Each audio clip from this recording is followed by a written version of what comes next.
Okay, welcome. Anybody that's watching this later, we have only one presentation for this time around. So Lisa Newbore is going to give us her primary research for the course that she's been working on, Imagining Community, and we'll post the Google Docs so you can give feedback to Lisa after the fact. Thanks, Lisa. Thank you. So glad to be here. And thank you, Tony, for all you do. I also want to appreciate tell you thank you for anybody who's watching. I've watched a lot of the presentations and so fascinating and so interesting. So thank you, all of you, for doing that. I'll go ahead and just start. I am Lisa Newbore. I'm a student here at Kairos. Working on my PhD in communications and just thrilled that I could integrate theology into this degree. So happy to be here. The literature review that you're about to hear about is the evolution of discipline of communication within community and the interconnection of theology. So we're basically looking at community and in the interconnection of theology through the lens of communication. Our research question is, or I guess it's not ours, it's mine. My research question is, how did we get here? Very simplistic question, but it has a lot of punch when you read the thesis. It's this literature review argues that the evolution of the communication discipline within the global community is deeply interconnected to theology and communal life. And in the discussion around community and communication and theology, of course, we need to generate a wide range of voices. And so to understand this evolution of voices, I went through and looked at the history of how we came to be as the communication discipline works and overlays with theology and community.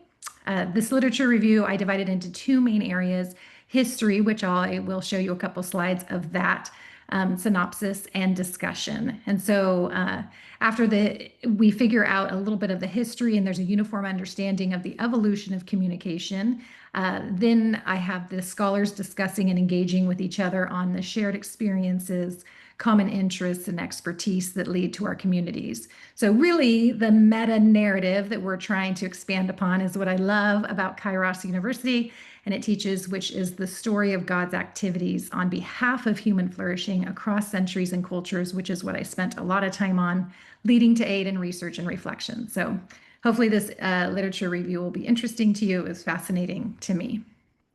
So before I get started, I just wanted to point out the research methodologies that I used. Primarily, it was the qualitative interdisciplinary approach to examine the evolution of communication within the theological and communal context. The primary sources were classical and contemporary voices, since I did look at history within the communication field. Of course, they were based on scholarly credibility, relevance to the field of communication and theology, how they contribute, hitting a lot of primary sources in that area, since that's been my field. I've worked in and taught communication courses for the last 20 years, so familiar with who's in that field. But the fun part was then looking at the secondary sources of interdisciplinary research, which is finding specific attention to reoccurring themes, epistemological frameworks, and theological implications to inform how communication shapes a community.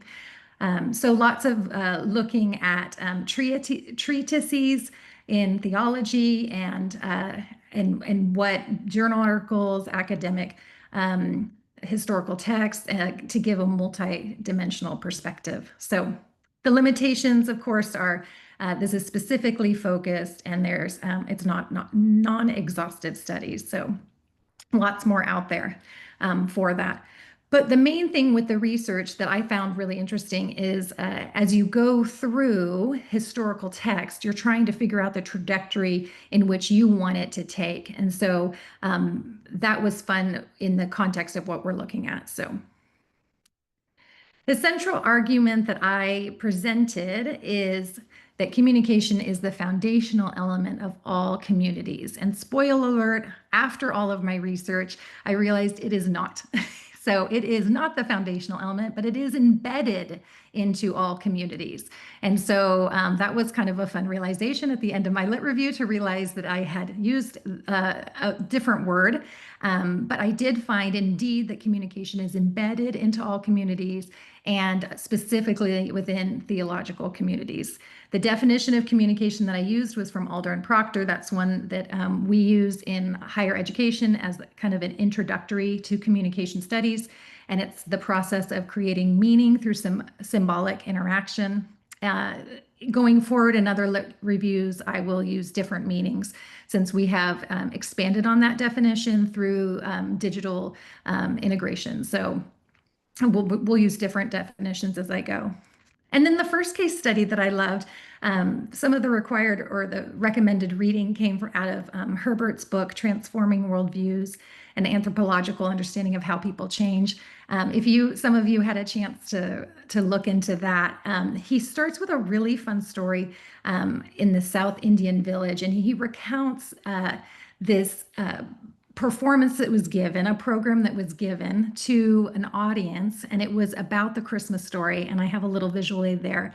And within the program, he talks about the Jesus story and then also brings in Santa Claus, which is very, very confusing for the community because the way that Herbert talks about it is that they're both presented with the same weight. And so all of a sudden you have an audience that's very confused and they're trying to figure out what the difference is. You have, Jesus, a historical figure who is essentially truth and all things real. And then you have Santa Claus that represents everything fake, although he is, modeled after a human.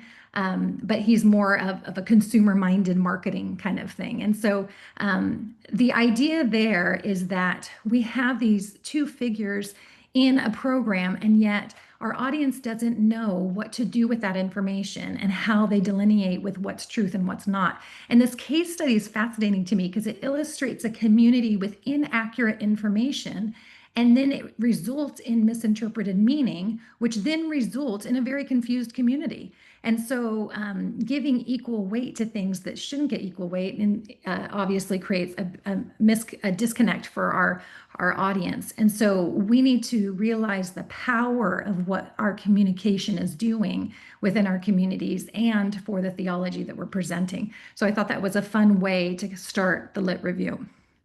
I'm going to walk us through the historical timeline. There's 3 slides of this that just kind of basically walk you through kind of what the timeline is I chose. So this is 7 months in the making. I really spent a lot of time trying to figure out what my trajectory of a historical timeline makes sense to when we are looking at it in the communicative lens as well as the community lens. And I ended up using the exploratory historical research with the emergent design. And that just means that with exploratory history, I was mapping broad developments to discover areas of significance, but also through the qualitative research and the emergent design, I found direction that emerged from data and historical context as I explored everything. So again, there are so many paths, and we all know this when we're looking at history of how you follow the path through.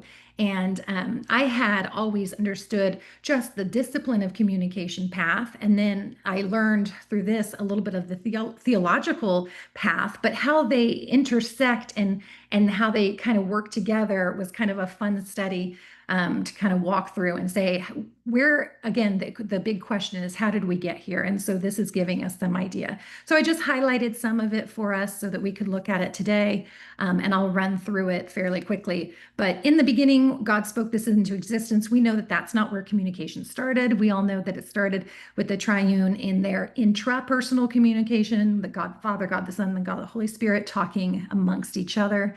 But as communication in the sense of humanity, it started in Genesis. The next big thing that we see is the proofs coming out of Aristotle's time in the 4th century BC in the classical antiquity times. And we know those, still we use the terminology ethos, pathos, and logos.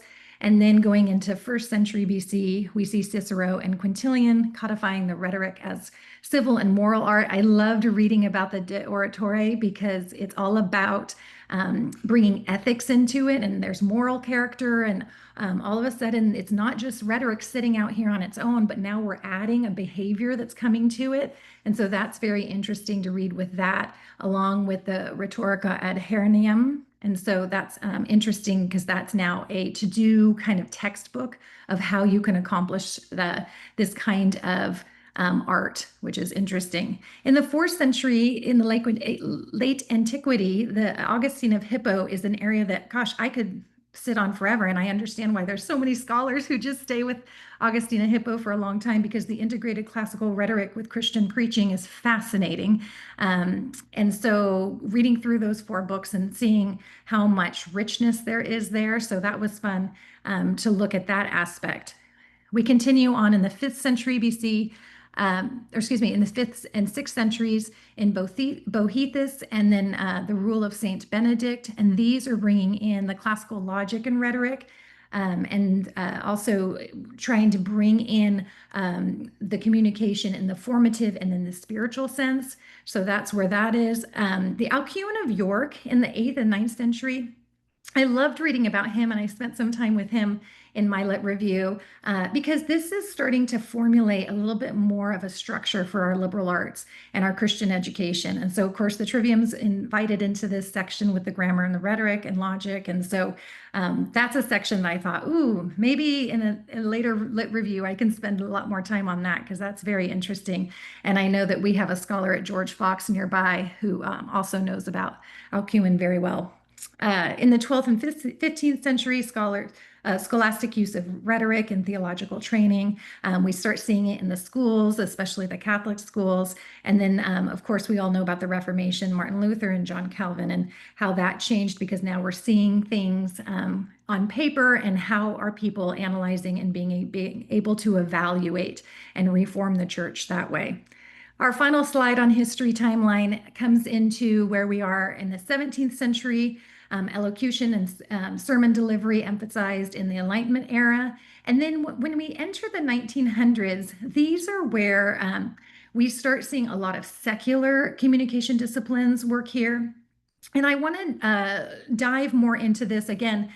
Like any lit review, you start seeing all the holes, and I think, oh, I can study this and I can study this, and I'm sure this happens to all of us.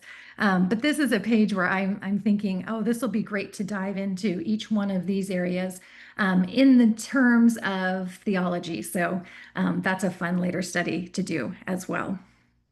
So really understanding the historical timeline of communication alongside its spiritual applications is more than just chronology. It constructs a seminal understanding that helps articulate and reason why communication is both central to the church and society today, which then brings me to the first steps in this quest towards understanding communication with theology, and it's through understanding communities. And so I walked us through in the lit review of cultivating communities, communities of practice, worldview, and modern times. And so cultivating communities, finding research and scholars communicating with each other about intentional practices, shared experience, common interest, and collective expertise, which is fascinating. And then the communities of practice, many sources collectively affirm that the essence of community lies in the capacity for growth and transformation.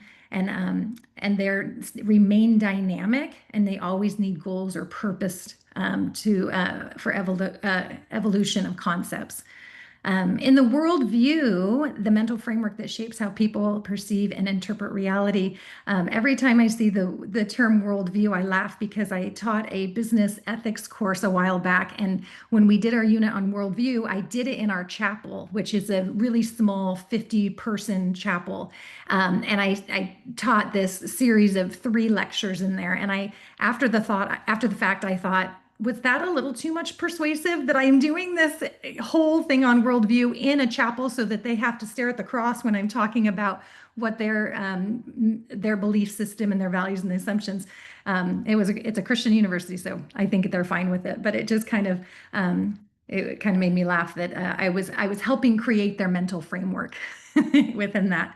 And then modern times is communities with diverse platforms, always changing and within the digital era, which is always fascinating. So, really, I would like to conclude with thinking about that this literature review has traced the evolution of communication discipline within both the theological and the communal contexts, from God's first word creating the world of Genesis, or the world in Genesis, to the contemporary conversations about artificial intelligence, which is where we're kind of sitting now in the modern era. Communication remains the primary means by which the church itself understands, relates to the world, fulfills its calling. Cultivated communities rooted in shared worldviews and shaped by deliberate communication are not just the fruit of theological reflection, they are the very context and its living expression. So really, I'd love to leave you with, and this just bottom, it just kind of gives you an overview of what we just talked about, but communities, I learned, are born, they're formed, they're transformed through communication. And understanding the depth of that communication helps alleviate the confusion that we saw in our case study during the Christmas program. Whether through ancient rhetoric, pastoral counsel, theological education, or digital engagement, communication is the thread that really binds individuals together into the people of the church, which is what we call our community. Thank you.